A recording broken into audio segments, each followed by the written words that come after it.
ஜனனி அவர்கள் பேசினது அந்த இடத்துல நடந்து கொண்டதை வச்சு தான் இவ்வளவு பெரிய பிரச்சனையாக அது விஸ்வரூபம் எடுத்தது.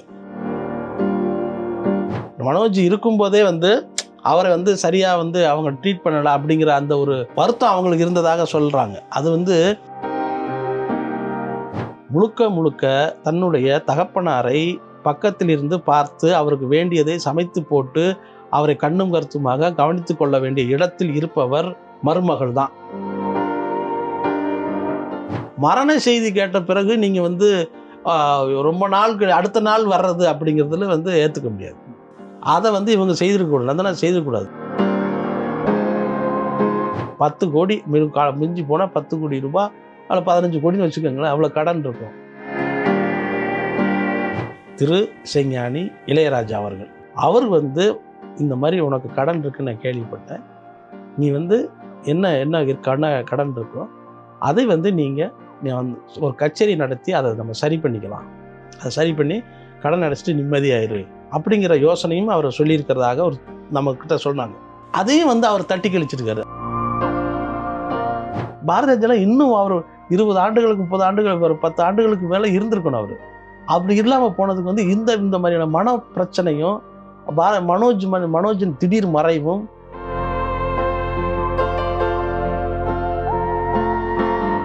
வணக்கம் கண்ணன். வணக்கம்.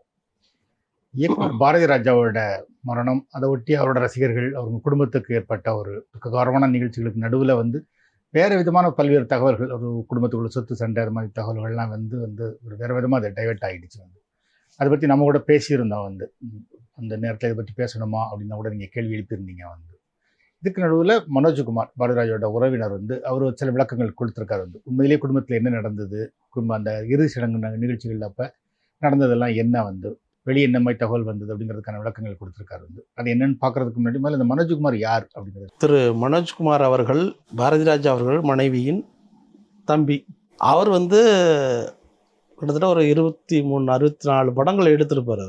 அவர் எடுத்த படங்களை மண்ணுக்குள் வைரம், வண்டிச்சோலை சின்ராசு, திருநாவுக்கரசு அவர்கள் எம்பி இருக்கார்ல, அவர் எடுத்த மருதுபாண்டி, இந்த மாதிரி படங்கள் எடுத்திருக்காரு.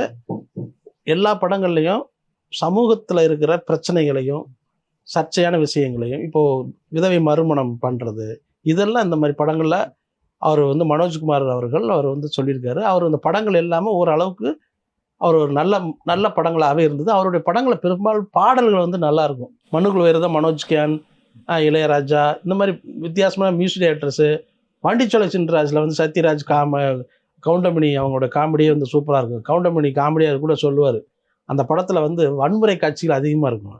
அதனால ஷூட்டிங்கு போகிறதுக்கு முன்னாடியே அங்கே ஒரு ட்ரம்மு நிறைய ரத்தம், டம்மி ரத்தம், அந்த பிளட்டு கொண்டு வச்சுருப்பாங்களாம். அதை கவுண்டமணி ஸ்பாட்டுக்கு போகும்போது, டேய் நாங்கள் வர்றதுக்கு முன்னாடி ரத்தம் வந்துருச்சாடான்னு கேட்பாங்க.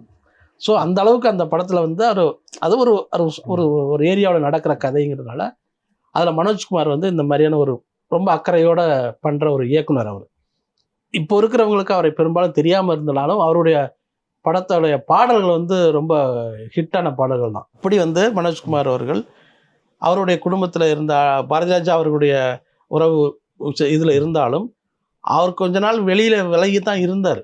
அதுக்கு பிறகு இந்த நேரத்தில் அவர் உதவியாக இருக்கணுமேன்னு அவர் வந்தாங்க. ரெண்டாவது, இந்த மாதிரி குடும்ப விஷயங்கள் நம்ம பேசுறதுக்காக நம்ம வரல. பொதுவாக அந்த பாரதிராஜா அவர்களுடைய அந்த புகழில் ஏதாவது ஒரு களங்கம் வர்றது மாதிரி அவங்க நடந்தால் அதை பற்றி நம்ம பேச வேண்டியது நம்முடைய கடமையாக இருக்குது. நம்ம அப்படி தான் நம்ம அதை சொல்கிறோம், நம்ம இந்த விஷயத்தை கையில் எடுக்கிறோம். மனோஜ்குமார் அவர்கள் சொன்னது மீடியாவில் அவங்க ஜனனி அவர்கள் பேசினது அந்த இடத்துல நடந்து கொண்டதை வச்சு தான் இவ்வளவு பெரிய பிரச்சனையாக அது விஸ்வரூபம் எடுத்தது. அதுக்கு பிறகு அவங்க என்னென்னா, அவங்க கிராமத்து மனிதர்கள் எல்லாருமே உயர்ந்த இடையிலே இருந்தாலும் எல்லாருமே கிராமத்து மனிதர்கள். அதனால் உள்ளொன்று வச்சுக்கிட்டு புறமுள்ள ஒன்று பேசி நடிக்க தெரியாதவங்க. இயல்பாக யார் இருந்தால் என்ன, இயல்பாக அவங்களுக்கு மனசில் என்ன தோணுதோ அதை வெளிப்படையாக பேசக்கூடிய அந்த சூழல் தான் அன்னைக்கு அங்கே இருந்தது. இப்போ இங்கே மாதிரியான இருந்தோன்னா, இங்கே கேமரா இருக்குது நம்ம பேசக்கூடாது அப்படின்னு சொல்லி சிரிச்சுக்கிட்டே வரவே இருக்கிற அந்த மாதிரி குணமெல்லாம் யாருக்கும் கிடையாது. எங்கள் ஊரில் பக்கமே யாருக்கும் அந்த மாதிரி குணம் இருக்குது. கேமரா இருந்தாலும் இல்லாட்டாலும் மனசில் என்ன பண்ணுச்சு அதை பேசக்கூடிய அந்த சூழ்நிலை தான். பெரும்பாலும் நம்ம வந்து ஜனனியை வந்து ஏதோ ஒரு அவங்கள வந்து பெரிய வில்லியெல்லாம் அப்படி சித்தரிக்கிற அப்படிலாம் கிடையாது. அவங்க வந்து சில வந்து கைடன்ஸ் வந்து ஆரம்பத்துலேருந்து அதை கொடுத்துருக்கணும். இந்த இறுதிச்சடங்கு நடங்கிற இடங்கள்ல வந்து அவங்க ஜனனி வந்து இவங்க நந்தனாட்டை ஏதோ சொல்கிற மாதிரி வீடியோக்கள் வந்தது, அதை ராதிகா போய் ஏதோ சமாதானப்படுத்துகிற மாதிரி வீடியோக்கள் வந்ததை ஒட்டி தான் இந்த மாதிரி ஒரு தகவல்கள் வந்தது வந்து. அது இவர் இதை என்ன சொல்கிறாருன்னா, நந்தனா வந்து லேட்டாக வந்துட்டாங்க, அதனால ஜனனி கொஞ்சம் கோவப்பட்டாங்க அப்படிங்கிற மாதிரி ஏதோ சொல்கிறாரு. இல்லை, அது உண்மைதான். அது நந்தனா அவர்கள் வந்து இங்கே இருக்கும்போதே வந்து மனோஜ் அவர்கள் மனோஜ்குமார் அவர்கள் வந்து சொன்னது வந்து உண்மைதான். அதில் வந்து நந்தனா அவர்களுக்கு வந்து அவங்களுடைய மாநிலத்தில் உடைய கலாச்சாரத்தின்படியே அவங்க வந்து அவங்க ஒரு ஃப்ரீ பேர்டாக இருக்கணும்னு நினச்சி அவங்க இருக்கிறாங்க. ஆனால் இங்கே என்னென்னா, நம்ம இந்த தமிழ்நாட்டில் அதாவது கிராமத்து கலாச்சாரத்தில் வந்து ஒரு 15 நாள் வந்து யார் கொல்லி வைக்கிறாங்களோ அவங்க வந்து உரிமைப்பட்டவர்கள், பிளட் ரிலேஷன்ஸ் யாருமே வெளியில் போகக்கூடாது. அப்படி தான் வந்து இங்கே வந்து கட்டுப்பட்டியாக வச்சுருப்பாங்க. அது ஒரு சாஸ்திரம். அதை வந்து நம்ம வந்து அடிமைத்தனம்க்கு நீங்கள் அந்த அடுத்த நாட்கள் அதுக்கு அடுத்த நாட்கள்லாம் துக்கம் விசாரிக்கிறதுக்கு ஆட்கள் வருவாங்க மாட்டாங்க, அதுக்கு பிறகு கேள்விப்பட்டு வருவாங்க. வரும்போது இப்போ வீட்டில் ஆள் இருக்கணும் அப்படின்னு. அதாவது தீக்குழி மிதிச்சவங்க தெருவுக்கு போகக்கூடாது அப்படிங்கிறது ஒரு பழமொழியே இருக்குது. தீக்குழின்னா அந்த இடத்துல கொல்லி வச்சவங்க வெளியில் எங்கேயும் போகக்கூடாது, அதுக்கு உரிமைப்பட்டவங்க வெளியில் வந்து அந்த இடத்துக்கு போகக்கூடாது. அது வரைக்கும் மலை ஏறக்கூடாது, தேங்காய் உடைக்கக்கூடாது, விழாக்கள் பார்க்கக்கூடாது, இப்படியான ஒரு பெரிய ஒரு சாஸ்திரம்லாம் இருக்குது. இதையெல்லாம் வந்து அதை வந்து கடைபிடிக்கணும் அப்படிங்கிறது அவங்க குடும்பத்தில் வந்து எதிர்பார்த்துட்டு இருப்பாங்க இல்லையா. அது வந்து நந்தனாவுக்கு வந்து அது புதுசு. இது வந்து நம்ம பிள்ளைகளை ஸ்கூலுக்கு அனுப்பணும், இது அடுத்த கட்ட வேலைக்கு அவங்க வந்து நகரும் பொழுது அது வந்து ரொம்ப பளிச்சுன்னு தெரியும். நம்ம குடும்பத்துக்கு சொல்கிறத கேட்காம அப்படி போகிறது அப்படிங்கிறது வந்து தெரியும்.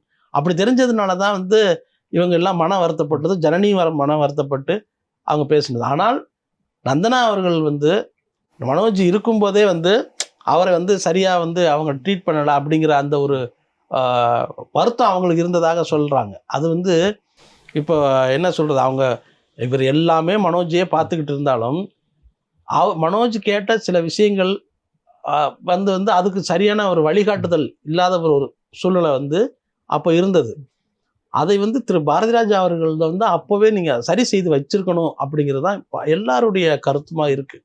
நம்ம ஏன்னா அவர் வந்து தனி மனிதர் இல்லை அப்படிங்கிற ஒரு சூழ்நிலையை அவர் உணரலை, அதுதான் உண்மை. நம்ம வந்து அவர் வந்து அந்த சமூகத்துக்கானவர். இப்போ நம்ம அவர் தகப்பன், தனக்கு சந்திரலீலாவோட கணவன், ஜனனியோட அப்பா அப்படிங்கிற அளவுலேயே அவர் சிந்திச்சுக்கிட்டு இருந்தார். அதாவது அடக்கமாக இருக்கிறது வந்து எவ்வளோ பெரிய பிரச்சனையாக மாறுது பாருங்க. நம்ம என்ன சாதாரண மனுஷன் தான் அப்படிங்கிற நீங்கள் வந்து உங்களுக்கு ஒரு இயக்குனருங்கிற உலக அளவில் உங்களுக்கு ஒரு பெரிய அந்தஸ்து இருக்குது அப்படின்னா நீங்கள் அதை வந்து இவங்க என்னென்ன வீட்டில் வந்து அதை எப்படி அவங்க வந்து ட்ரீட் பண்ணிக்குவாங்க அப்படிங்கிறதையும் நீங்கள் உணர்ந்து அதை சரி பண்ணி வச்சுருக்கணும். அதை தான் நம்ம சொல்கிறோம் இல்லையா. அப்படி தான் வந்து இந்த பிரச்சனையை வந்து ஆரம்பத்திலேருந்து திரு பாரதிராஜா அவர்கள் வந்து சரி செய்து வச்சிருக்கணும் அப்படிங்கிறத வந்து சொல்கிறாங்க. இப்போது நந்தனா அவர்கள் வந்து அந்த இடத்துல வந்து ஒரு ஜனனி ஒரு எதிர்பார்ப்பு வந்து உண்மைதான். முழுக்க தன்னுடைய தகப்பனாரை பக்கத்தில் இருந்து பார்த்து அவருக்கு வேண்டியதை சமைத்து போட்டு அவரை கண்ணும் கருத்துமாக கவனித்து கொள்ள வேண்டிய இடத்தில் இருப்பவர் மருமகள் தான்.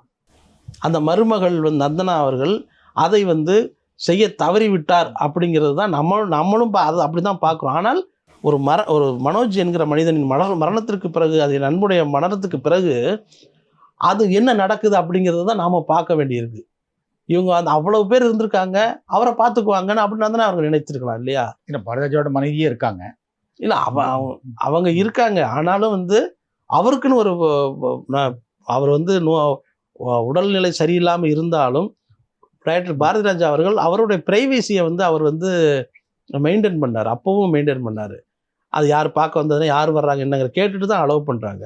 ஆனால் இவ்வளவு சிக்கலும் நம்ம வந்து சரி செய்ய முடியாமல் மனோஜ் இறந்து போயிட்டானே அப்படிங்கிறது, அந்த மகன் இறந்து போயிட்டாரே அப்படிங்கிற அந்த பெரும் கவலை வந்து அவரை வந்து ஆட்டி வச்சிருச்சு. அதனாலேயே அவர் தனிமையாயிட்டார்.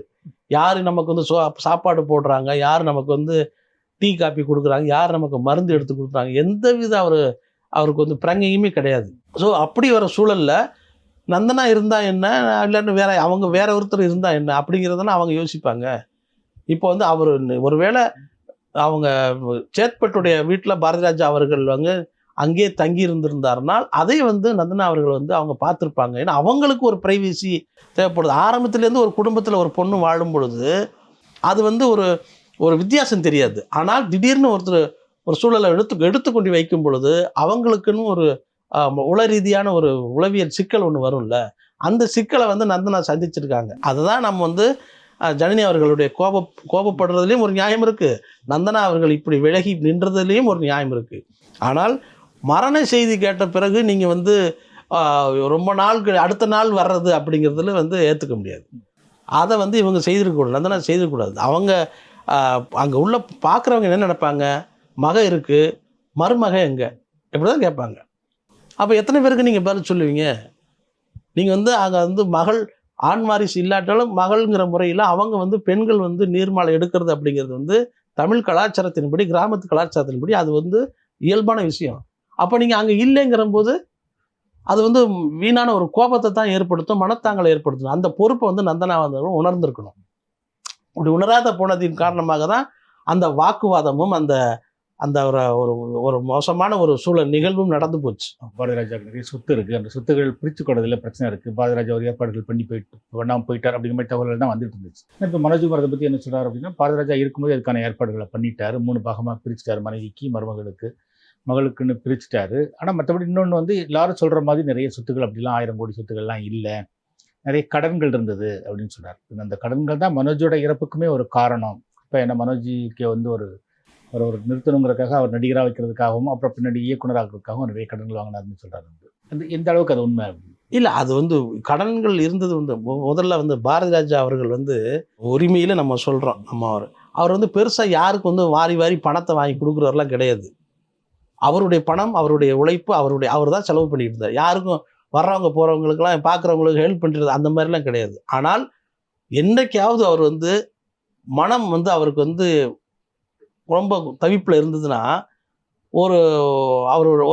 அவர் என்ன பண்ணுவாரா, எங்கேயாவது மணவாச ஸ்தலங்களை தங்கியிருந்தால் அவர் வந்து வெளியில் போகும்போது ஒரு 1.5 லட்சம் ரூபா கையில் எடுத்து வச்சுட்டு எங்கே கிராமத்து பிள்ளைங்க இருப்பாங்கள்ல அவங்களுக்கெல்லாம் போய் பணத்தை கொடுத்துருந்துருக்காரு. இது வந்து அபூர்வமாக என்றைக்காவது நடக்கிற அந்த மன பிரச்சனையை உள்ள காலங்களில் பாரதி ராஜா வந்து அப்படி தான் வந்து போய் கொடுத்துருக்காரு. அவர் வந்து போயிட்டு எல்லாருக்கும் கொடுத்துருக்காரு. இந்த குழந்தைங்களுக்கு ஸ்கூல் படிக்கிறியா, இந்த வச்சுக்க, கையில் வச்சுக்க, 5000 3000 இப்படி கொடுத்துருக்காரு. ஸ்கூல் ஆரம்பிக்கிறேனே ஒரு இடம் கூட வாங்கி போட்டுருக்காரு. இல்லை, அது ஸ்கூல் ஆரம்பிக்கிறதுக்கு வாங்கி போட்டிருந்தாரு. அது நான் தான் சொன்னேனே, நான் இந்த டாக்குமெண்ட்டை உங்களுக்கு நான் காமிக்கிறேன். அந்த டாக்குமெண்ட்டை நீங்கள் பார்த்தீங்கனாலே தெரியும், அது வந்து அவங்களுடைய பேரில் இருக்குது, எங்கள் ஊர் பக்கத்தில் அதில் இருக்காது. இதில் ஸோ இப்படி வந்து அந்த மாதிரி கொடுத்து செலவு பண்ணுவாரே தவிர பெரிய நிதியோ யாருக்கும் அறக்கட்டளை தொடங்கி அந்த மாதிரிலாம் அவர் பண்ணலை. அவருடைய பணத்தை அவர் வந்து அனுபவிச்சுக்கிட்டார். அது வந்து நியாயம். அப்படிப்பட்ட சூழலில் வந்து ரொட்டேஷனாக தொடர்ந்து வருமானம் ஒரு நிறுவனமோ அந்த நிறுவனத்திலிருந்து மாதம் மாதம் பெரும் வருமானமோ அப்படி எதுவும் அவருக்கு வரல. அது ஒரு சில தொகைகள் வருது. அது வந்து அவங்களுக்கு பிரிஞ்சு போகுது. வீடுகள் வாடகை. ஆமாம், அவ்வளோதான். நீங்கள் வந்து இப்போ நம்ம பெரிய ஷாப்பிங் காம்ப்ளெக்ஸ் கட்டி விட்டுருக்காரு, அதுலேருந்து பெரிய இது வந்துக்கிட்டு இருக்கு மாதம் அப்படிலாம் அவர் பண்ணலை. அவர் வந்து படம் எடுக்கிறது, கதையை எழுதுறது, இது மட்டும்தான் அவருடைய சிந்தனையாக இருந்தது. அது வந்து தப்பு இல்லை. ஆனால் இப்படி ஒரு சிக்கலை எதிர்காலத்தை கொண்டு வரும் அப்படிங்கிறது அது தெரியாமல் போச்சு. அப்படிப்பட்ட சூழலில் வந்து இன்றைக்கி வந்து இந்த பிரச்சனைகளுக்கு எல்லாமே இது ஒரு பெரிய மையப்புள்ளியாக மாறி போச்சு. இந்த பணம், இந்த இது அப்படிங்கிறது இப்போ வந்து அவங்க சரி பண்ணிக்குவாங்கங்கிறத விட்டுருங்க. ஆனால் ஒரு விஷயத்தை நீங்கள் வந்து கடன் இருக்குது, யாருமே கை கொடுக்கல அப்படிங்கிற அந்த விஷயம் அதை அப்படி நம்ம ஃபோக்கஸ் பண்ணக்கூடாது. இப்போ வந்து பாரதி ராஜா அவருக்கு கடன் இருந்தது நாம் கூட சொல்ல கிடையாது. நமக்கு தெரியும் அவருக்கு எவ்வளோ கடன் இருந்தது, என்ன பண்ணார் அப்படிங்கிறது நமக்கு தெரியும். ஆனால் நம்ம அதை சொல்லலை. இப்போ திரு மனோஜ்குமார் அவர்களை பேசினதுக்கு பிறகு தான் நாம் இதை சொல்ல வேண்டியிருக்கு. திரு பாரதி ராஜா அவர்களுக்கு வந்து இப்படி ஒரு பிரச்சனை இருக்குது அப்படின்னு தெரிஞ்ச கடன் பிரச்சனை இருக்குது. அவர் அதில் வந்து பிரச்சனையில் சில சொத்துக்களை விற்க முடியாமல் தவிக்கிறார் அப்படிங்கிற விஷயத்தை தெரிஞ்சுக்கிட்டு அவருடைய தயாரிப்பாளர் நண்பர்கள் எல்லாம் சேர்ந்து அவருக்கு வந்து ஒரு விழா எடுக்கிறது முடிவு பண்ணாங்க. சென்னையில் பிரம்மாண்டமான விழா, அது பெரிய அளவில் அதை வந்து நடத்தணும். அதை முக்கியமான இந்திய அளவில் இருக்க இயக்குநர்களையும் முக்கிய கதாநாயகர்களையும் கொண்டு வந்து அந்த விழாவில் உட்காரணும், ரஜினி கமல் முன்னாடியில் அதை வந்து நடத்தணும்னு நினச்சி அவர் திட்டமிடுறாங்க. ஆனால் இவர் என்ன பண்ணுறாரு, பாரதி ராஜா அவர்கள், எனக்கு நீங்கள் வந்து பணத்தை வந்து முன்கூட்டியே கொடுத்துருங்க அப்படிங்கிற மாதிரி சொல்லியிருக்காரு. இது எப்படி முன்கூட்டியே எப்படி கொடுக்க முடியும்? அவங்க வந்து ஸ்பான்சர் ரெடி பண்ணி அதை இந்த குழப்பத்தில் என்ன ஆகி போச்சு அப்படின்னா, இந்த விழாவை நடத்தக்கூடிய அந்த ஏற்பாட்டாளர்கள் மனசோர்வடைந்து இவரை இந்த கடன் பிரச்சனைக்கு நிதி கொடுக்க வேண்டிய சூழலில் இருந்த அந்த மொத்த பேரும் விலகி போயிட்டாங்க. இப்போது இது ஆரம்பமே வந்து நின்று போச்சா, இது நின்று போச்சு, முடிஞ்சு போச்சு. அதுக்கு இனிமேல் யாரையும் ஒன்றும் சேர்க்க முடியல. அதுக்குள்ளே அவருக்கு வந்து உடல்நிலை சரியில்லாமல் போச்சு. அவர் எழுந்து உட்கார முடியாத சூழலாகி போச்சு. இப்போது அவருடைய இந்த விஷயம்லாம் தெரிஞ்சு அவருடைய நெருக்கமான நண்பர் இசையமைப்பாளர் திரு இசைஞானி இளையராஜா அவர்கள், அவர் வந்து இந்த மாதிரி உனக்கு கடன் இருக்குன்னு நான் கேள்விப்பட்டேன், நீ வந்து என்ன கடன் இருக்கோ அதை வந்து நீ வந்து ஒரு கச்சேரி நடத்தி அதை நம்ம சரி பண்ணிக்கலாம், அதை சரி பண்ணி கடன் அடைச்சிட்டு நிம்மதியாயிரு அப்படிங்கிற யோசனையும் அவர் சொல்லியிருக்கிறதாக ஒரு நம்மக்கிட்ட சொன்னாங்க. அதையும் வந்து அவர் தட்டி கழிச்சிருக்காரு. அது ஏன் தட்டி கழிச்சாரு நமக்கு தெரியல. அது எனக்கு தெரியும் அது என்ன காரணம், அது வேண்டாம். அந்த அந்த அந்த அந்த முயற்சியும் அதை வந்து அவர் பயன்படுத்திக்கல. இல்லை, இப்போது அவர் வந்து அந்த மொத்த கடன்லேருந்து ரிலீவ் ஆகி நிம்மதியாக இருக்கக்கூடிய அந்த சூழ்நிலையே மாறிப்போச்சு. திரு இளையராஜா அவர்கள் வந்து பல இயக்குநர்களுக்கு, அவரே நிறைய மேடையில் அதை சொல்லியிருக்காரு, பல இயக்குநர்களுக்கு பணம் வாங்காமலே இசையமைத்து கொடுத்துருக்கிறார். அவங்களுடைய இக்கட்டான சூழலை தெரிஞ்சுக்கிட்டு கொடுத்ததை பரவாயில்ல இருக்கட்டும் விட்டுறியா அப்படின்னு சொல்லிட்டு அவர் பெருந்தன்மையோடு கடந்து போயிருக்காரு. அதே மாதிரி திரு ராமராஜன் அவர்களுக்கெல்லாம் வந்து ஒரு இக்கட்டான, அவருக்கு இதே மாதிரி ஒரு கடன் சூழல் இருந்தபோது அவரை வந்து அழைத்து, நீ வந்து இவ்வளோ பெரிய முதல்ல கடனை நீ வந்து சரி பண்ணு, கடன் அடைச்சிட்டு கொஞ்சம் ஃப்ரீயாயிரு அப்படின்னு ஒரு பெரும் தொகையை கொடுத்துருக்காரு. அது நம்ம கேள்விப்பட்டு நம்ம ஷாக்காக இருந்தது. என்ன இப்படி பணத்தை இது பண்ணி இந்த மாதிரி பாரதி ராஜா வந்து கொடுத்தது கிடையாது. அவர் சொபிஸ்டிகேட்டாக இருந்த அந்த வாழும் காலங்களில் அந்த மாதிரி கொடுத்தது கிடையாது. ஆனால் இப்படி திரு இளையராஜா அவர்கள் வந்து கொடுக்க வந்த முயற்சி பண்ண அந்த கடன் அடைச்சி முயற்சி பண்ணி அவருக்கு கை கொடுக்க வந்த அந்த 2 வாய்ப்புகளையும் அவர் நழுவ விட்டார் பாரதி ராஜா அவர்கள். ஸோ இது வந்து ஒரு பெரிய சிக்கல். இது யாருடைய சிக்கலாக இருக்குன்னு சொல்லுங்கள். இது வந்து இந்த திரையுலகத்தை வந்து நம்ம அவங்கள வந்து குற்றம் சொல்லக்கூடாது. அவங்கள வந்து முயற்சி பண்ணாங்க, அது வந்து நடக்காமல் போயிடுச்சு. இதுக்குள்ள பாரதி ராஜா ஒரு முக்தாருக்கு ஒரு பேட்டி கொடுத்து, அது மனோஜ் ஏற்பாடுல தான் நடந்தது. ரொம்ப மோசமாக பேசி கூட ஒரு பேட்டி கொடுத்துருந்தாரு. ஆமாம். ஸோ இந்த மாதிரி பிரச்சனைகள்லாம் நடந்தது கூட ஒரு காரணமாக இருக்கலாம். அதைவே அவர் தவிர்த்திருக்கணும். அது எப்படி அந்த கடைசி நேரத்தில் இந்த பேட்டி எப்படி வந்ததுன்னு கூட எல்லாருக்கும் பெரிய ஆச்சரியமாக இருந்தது. அதை வந்து செய்திருக்கக்கூடாது. அந்த கடைசி நேரத்தில் போன அந்த ராதிகா எடுத்து போன அந்த அவார்டு கிடைக்குங்கிற வீடியோலாம் அதெல்லாம் தேவையில்லாதது. அவரை ரொம்ப அலக்கழிச்சு விட்டாங்க. அதை வந்து இயக்குநர்கள் சில பேர் வந்து அவரை நடிக்க வைக்கணுங்கிற முயற்சியில் அவருடைய உடல்நிலையை கவனம் கொள்ளாமல் அவரை அங்கேயும் இங்கேயுமா இழுத்து அலைய விட்டு, அவருக்கு வந்து அவர் அங்கே வெளியில் போனாலே அவருக்கு வந்து வேற ஒரு பழக்கம் வந்துடும்ல, அது வந்து தொடர்ந்து வர்ற மாதிரி இவங்களும் அதை பண்ணிட்டாங்க.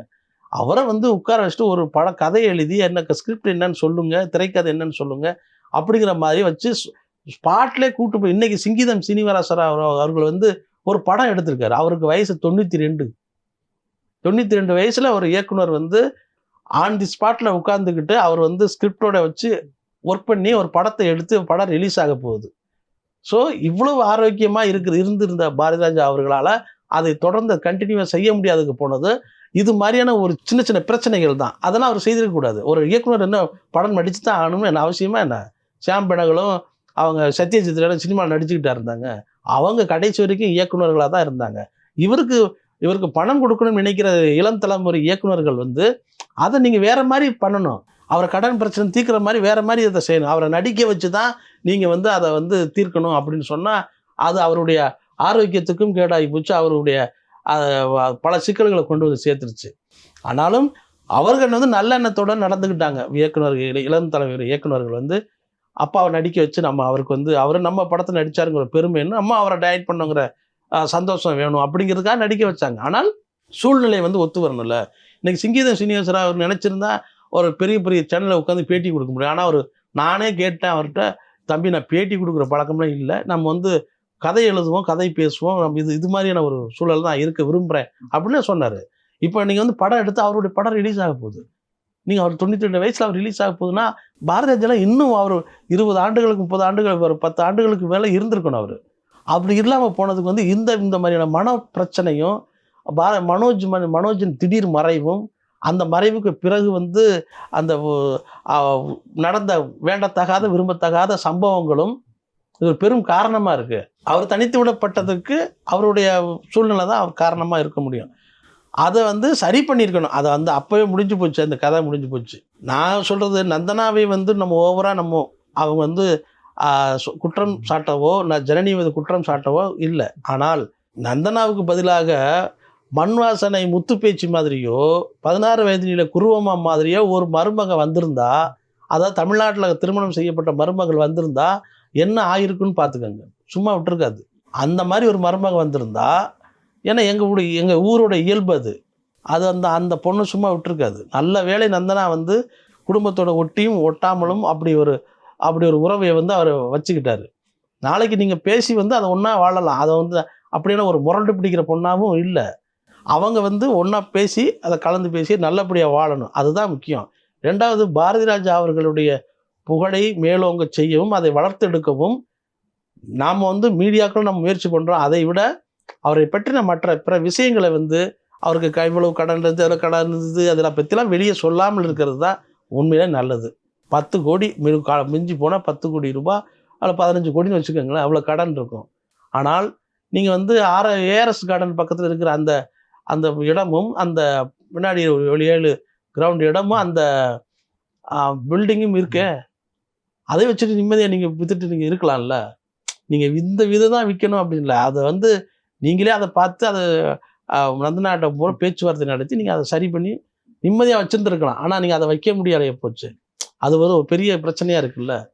அதனால் அவருடைய பாரதி ராஜா அவர்களுடைய புகழை வளர்க்குறதுல தான் நாம் வந்து கவனமாக இருக்கணுமே தவிர, விளக்கம் சொல்கிறேன் அப்படிங்கிறதுக்காக பிறகு வந்து இந்த மாதிரி பின்னணி விஷயங்களை வந்து நம்ம வெளிப்படையாக பேசக்கூடாது அப்படிங்கிறது தான் நம்முடைய கருத்து.